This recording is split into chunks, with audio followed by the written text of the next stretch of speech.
young fluorescent future, we're going to explore on how to take over a South American country. It's going to be your step-by-step guide to megalomania. Megalomania made easy.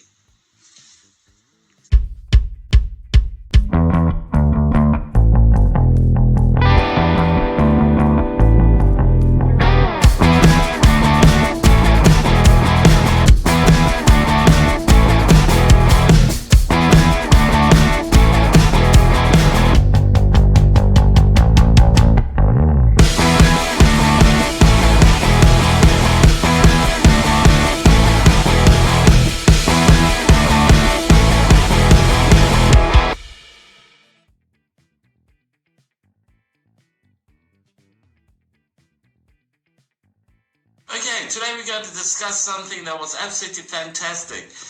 The country of Chile. Chile, it's in South America. It's a very small country. It's not really one of my favorite tourist hotspots, but I do like the way that they actually tried to kind of like save the economy and the people from starvation by coming up with the most futuristic plan of all time. They've decided they're going to get a computer program which is going to link the whole country. Every aspect of life will actually be incorporated into this computer program. Sounds confusing. Well, they actually did do this. It was called Project Cybersyn.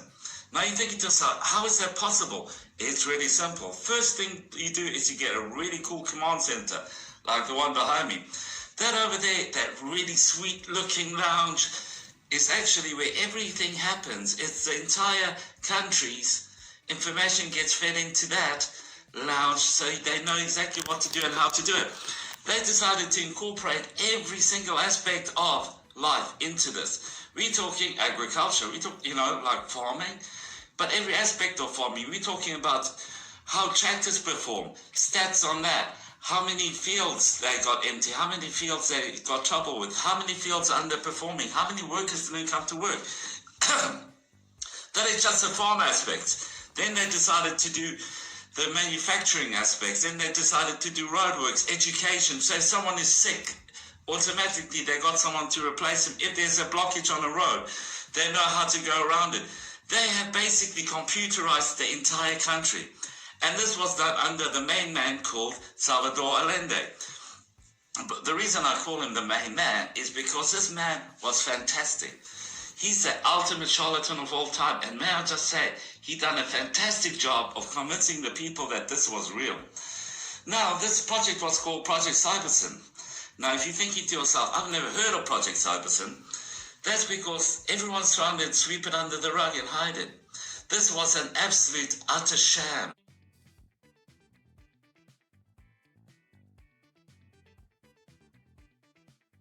Project Cybersyn. That's because everyone's trying to sweep it under the rug and hide it. This was an absolute, utter sham. These people were nothing more than charlatans that robbed the entire country. The whole premise of this entire excursion was that they tell the people that they have got everything under control and they managed to interlink into this lounge all the information from the whole country so they can have a resource-based economy, so they can actually build up, see what is lacking, where it's lacking, and how they can address the issues, how they can deal with every single problem in one go. This whole thing sounds a bit fantastic, and you're thinking to yourself, how is this possible, even with today's technology? Because this was in 1970. Right, now we're going to kind of like explain to you from another person's perspective. The guy that actually came up with this brilliant plan, his name was Salford Beer. Salford Beer? Anyway, I'm going to let him tell you in his own words.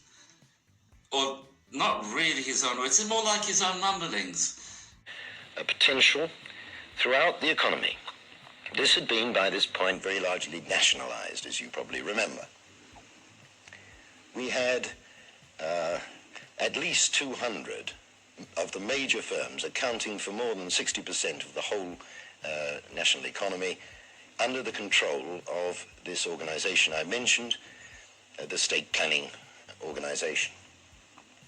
And so we wanted to use these media to promote our project of cyber synergy, to use film, to use television, to use VTR. We never got that far, although we had plans well advanced.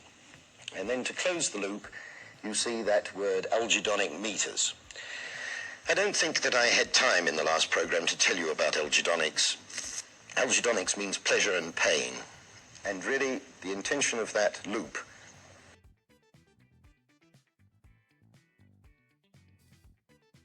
Now that we heard the ramblings of a madman, a self-proclaimed Jesus, a Jesus of the future, a Jesus for the people. Stafford Beer is English, so if he screws up, he can always go back to England, a luxury that the people in Chile do not possess. Now, if you go back to England and you are unemployed or stupid, don't want to work, don't feel like working, unable to work, you get given a council house, a council flat. And you get given money to stay out of everyone else's way. You get removed from society. There is a backup plan for people that fail. And that is a privilege that is afforded to the few. And that, I mean, England, everyone in England. The rest of the world doesn't have these perks.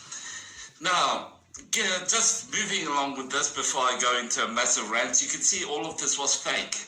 Basically, Salvador Allende and this guy decided to get together and make a fake concept of a computer program to run the whole country.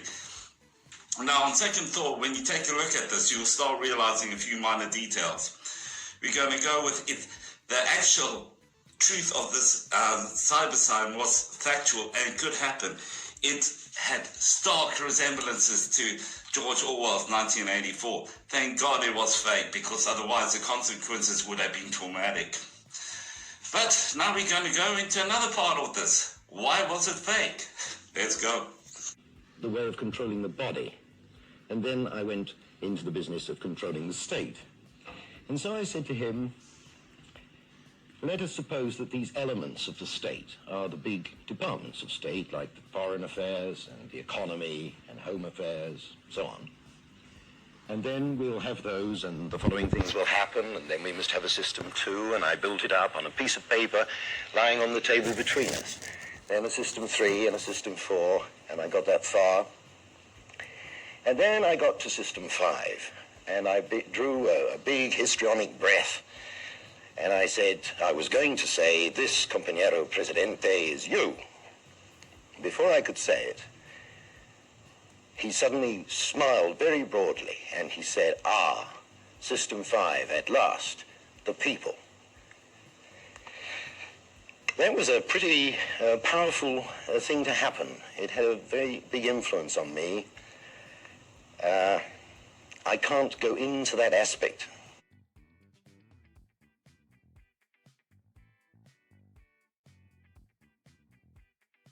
It took me 3 weeks to realize that this was fake. The entire thing was bogus. And it took me almost 2 books to come to the conclusion that this is absolute crap. These people are full of crap, and there's absolutely no way that this could have been viable.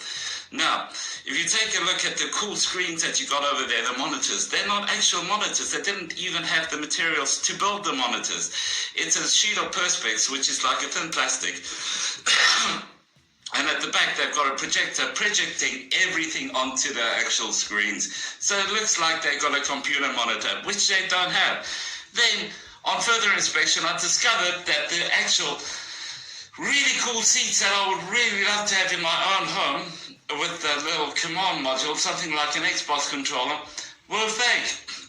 Well, not fake, they just didn't work. They had flashy lights, blinky, blinky. That's all they'd done. But now, to make things even worse, Salvador Allende went there to prove a point, to act like he's doing something, and the weirdest thing happened. Nothing worked. Because literally it was a hot day, and that's the excuse they used to not be able to operate any of the machinery. Right, now we're going to do something even worse than that. We're going to examine the rest of this. I'm going to put on the side of the screen the actual computers and all the things they had to actually run this scam. Even by today's standards, it's impossible to do, but they managed to do it with 1970s tech, which is absolute bollocks. And unfortunately, it took my mates, which are computer programmers, to point out to me that this entire thing is bollocks. I feel like an idiot that I spent 3 weeks of my life on this, and as you could tell, Now I'm going to make sure that you guys have to waste half an hour of your lives because I wasted 3 weeks of mine. Shoe salesmen are run off their feet, while the girls in lingerie are manicuring their fingernails, then absorb the customer's variety as we go along.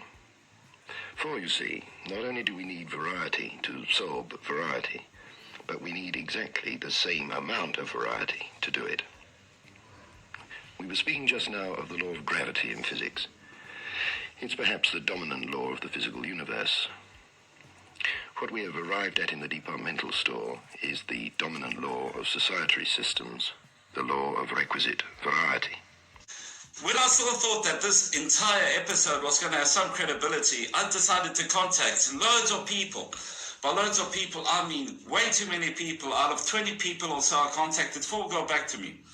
Now, the first one that I'd like to mention was a guy that told me that for a small, modest sum, he will come onto my show because he knows I'm reputable. Despite the fact that I've never put anything onto YouTube yet when I made this video. But for a small sum, he would come on because he knows me and he likes me. I smell bollocks. Second one decided to tell me that I would not understand the intricacies of such a magnificent concept and that I will never be able to grasp a project of such magnitude. In other words, he also had no idea what he was talking about. And the other two were just pointless idiots that were just annoying to the point where I actually had to hang up. I don't like it when people call me and then kind of go on a massive rant about political sciences and then you have to sit there listening to them, but they never actually got to a point. Right. So, in conclusion, no matter who I contacted, no one managed to give me any form of competency whatsoever. Granted, it was in 1973, 1972, 1973, but apparently people are still studying this and Project Cyberscience is still used as a blueprint for some socialist agendas. This is not socialist, this is communist. And if you take a look at the entire thing, it literally reeks of George Orwell's 1984. Isn't that these ladies and gentlemen have to be told what to do and made to do it? It is that when one of them wants to buy something, the variety of the customer store system goes up. A possible state has been made actual. The lady has chosen a pair of shoes, but she might have chosen a fruit cake. The store has to absorb this variety. There had better be someone on hand rather quickly to take the money and wrap up the shoes. Moreover, there will also need to be someone on hand to do the same for the fruit cake. Right, so we're going to end this off on a very sour note. Okay, the CIA was actually interested in the smoke and mirrors. This entire charade actually seemed plausible to the CIA, which actually considered this to be a threat because socialism and communism was on the rise in South America, and they had to put a stop to this because it was actually a threat to the United States of America. CIA competency level, really beautiful, love it guys. You guys really thought this one through.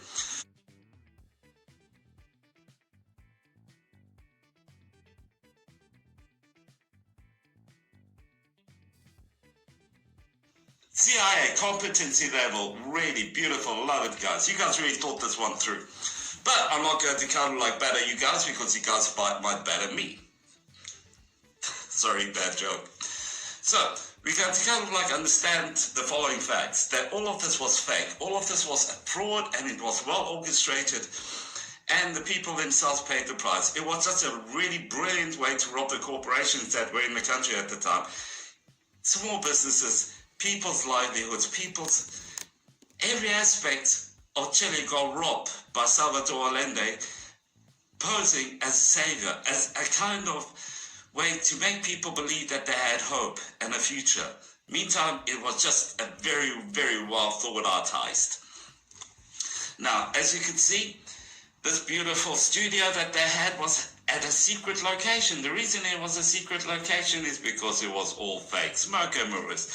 But we're not going to dwell on that. I just thought I'd explain to you guys what I went through over the past few weeks, trying to create something that was positive, because when I actually came across this, it originally appeared to me as opposite of Skynet. You know, the Terminator thing where computer gets sentient and decides it's going to create war robots and destroy the world.